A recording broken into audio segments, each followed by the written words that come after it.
ವರ್ತಮಾನದಲ್ಲಿ ಮಣಿಪುರವನ್ನು ಆಳುವ ದೊರೆ ರುದ್ರಕಪ್ಪ. ನೋಡಿದ್ರ ನಮ್ಮ ಪ್ರವೇಶದಂತೆ ತಡ ನಮ್ಮ ಸಭೆಯಲ್ಲಿ ಬದಲಾವಣೆಯನ್ನು ಗಮನಿಸ್ತಾ ಇದ್ದೇನೆ. ಪ್ರತಿಯೊಬ್ಬರ ಮುಖದಲ್ಲಿ ಮಂದಹಾಸ, ಇನ್ನು ಕೆಲವರ ಮುಖದಲ್ಲಿ ಭಯದ ವಾತಾವರಣ. ಯಾಕೆ? ನಮ್ಮ ಮೇಲೆ ಇರುವಂತಹ ಪ್ರೀತಿ, ವಿಶ್ವಾಸ, ಗೌರವ, ಭಯವೂ ಹೌದು. ಹಾಗಾಗಿ ಪ್ರತಿಯೊಬ್ಬರು ಎದ್ದು ನಿಂತು ಗೌರವವನ್ನು ಸೂಚಿಸುವುದಕ್ಕೆ ಮುಂದಾಗ್ತಾ ಇದ್ದಾರೆ. ಭಾಗಿದವರನ್ನು ಮಾನಿಸಿದ್ದೇವೆ. ನಾವು ಬಂದಾಯ್ತು, ಅಲ್ಲೇ ಕೂತ್ಕೊಳ್ಳಿ. ಈ ನಾಡನ್ನು ಆಳ್ತಾ ಇದ್ದವ ನಾನು. ನೋಡಿದ ಸಂಪತ್ತಿಗೆ, ಸಮೃದ್ಧಿಗೆ ಹೆಸರುವಾಸಿಯಾದದ್ದು ಈ ಮಣಿಪುರ. ಮುತ್ತು, ರತ್ನ, ವಜ್ರ, ವೈಡೂರ್ಯ ಯಾವುದಕ್ಕೂ ಬರಗಾಲ ಇಲ್ಲ.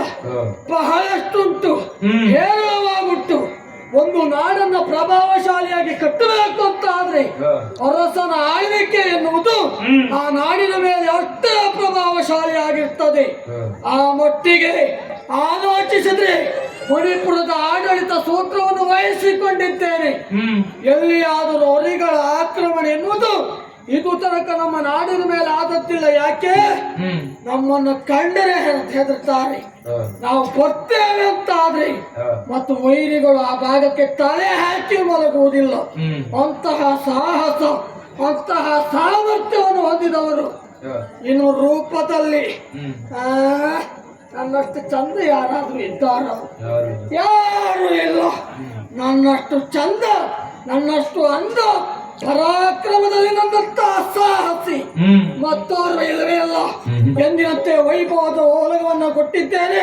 ನೋಡುವ ವಿಶೇಷತೆಗಳಲ್ಲಿ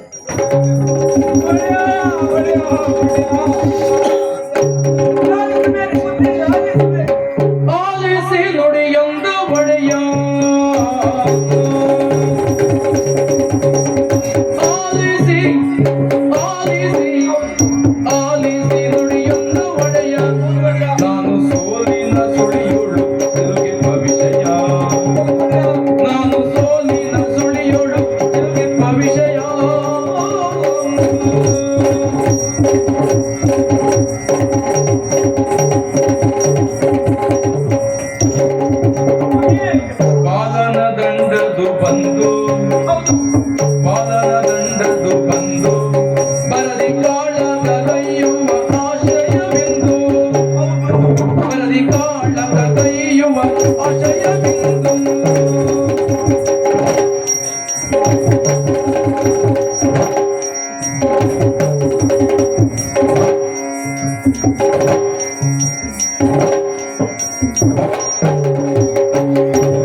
ನಮ್ಮನ್ನೆಲ್ಲ ಕಾಪಾಡಬೇಕು ಒಡಿಯ. ಅಲ್ಲ, ಯಾವಾಗಲೂ ನೀನು ಬರುವಾಗ ನನಗೆ ಬಹಳ ಸಂತೋಷ ಆಗ್ತಿತ್ತು.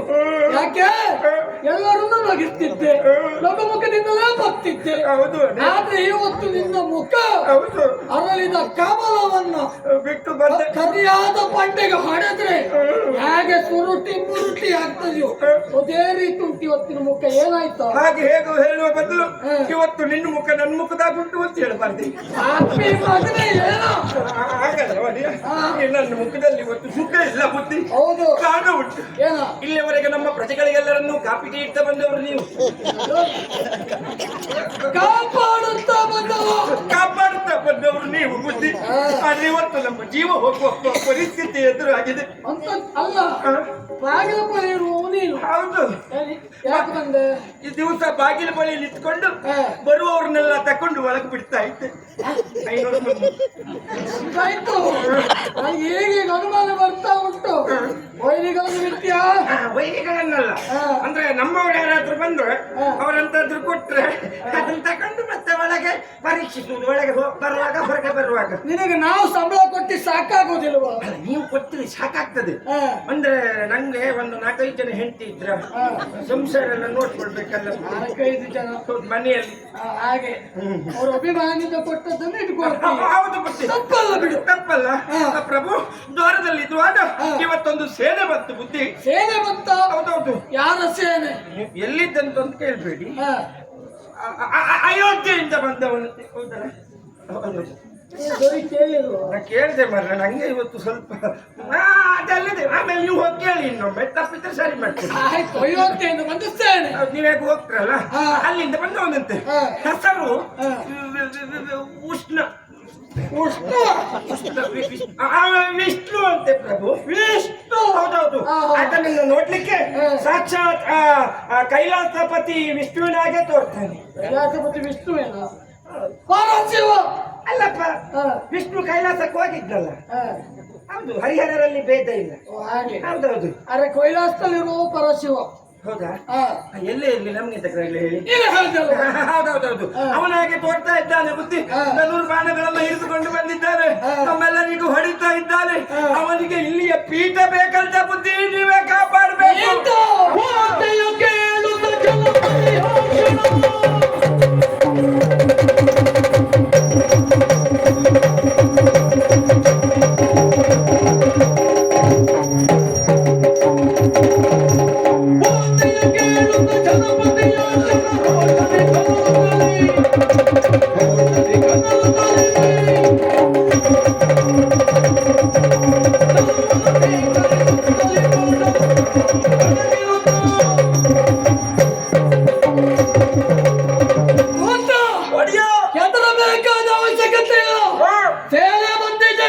ಹುಡುಗ ಬಂದಿದ್ದಾನೆ, ನಾನು ವಿಚಾರಿಸ್ತೇನೆ. ಆದ್ರೆ ನಾವು ಮಾತ್ರ ಹೋಗುವುದಲ್ಲ, ನಮ್ಮವರೆಲ್ಲ ಬೇಕು. ಮಂತ್ರಿಗಳೇ, ಯಾಕೆ ತಲೆ ಬಿಸಿ ಮಾಡ್ಕೊಂಡಿದ್ದೀವಿ? ತಲೆ ಮೇಲೆ ಅವ್ರಿಗೆ ಮಂಡ್ಯ ಬಿಸಿ ಯಾರಾಯ್ತು? ಇಲ್ಲ, ನೀವು ಈ ಪ್ರಾಯದಲ್ಲಿ ಯುದ್ಧಕ್ಕೆ ಬರುವುದು ಬೇಡ. ವಯೋವೃದ್ಧರು ಜ್ಞಾನವೃದ್ಧರುವಾದಂತಹ ನೀವು ನಮಗೆ ಆಗಾಗ ಸೂಚನೆಯನ್ನ ಕೊಡ್ತಾ ಇರಿ. ಎಲ್ಲರೂ ಹೇಳಿ, ಮಕ್ಕಳು ಮರಿಗಳು ಎಲ್ಲರೂ ನಮ್ಮಂತೆ. ಸ್ವಲ್ಪ ಸುಮ್ಮನಿರ್ತೇನ, ಇಷ್ಟು ಬೇಗ ಹೇಳೋದಲ್ಲ, ಸ್ವಲ್ಪ ಸಮಯ ಬಿಟ್ಟು ಹೇಳಿ. ನನ್ನ ಕೈಯಲ್ಲಿ ಅಂತ ಇಲ್ಲ ನೋಡಿ, ಕೂಡ್ಸುದು ಏಳ್ಸುದು ನಿಮ್ ಕೈಯಲ್ಲಿ ಇರುವುದು. ಇವತ್ತು ನೋಡಿ ಎಂತ ಮಾಡ್ತೀರಿ ಅಲ್ಲೊತ್ತೆ ಮಾಡಿ. ಈಗ ಎಂತ ಮಾಡುದು? ಇಲ್ಲ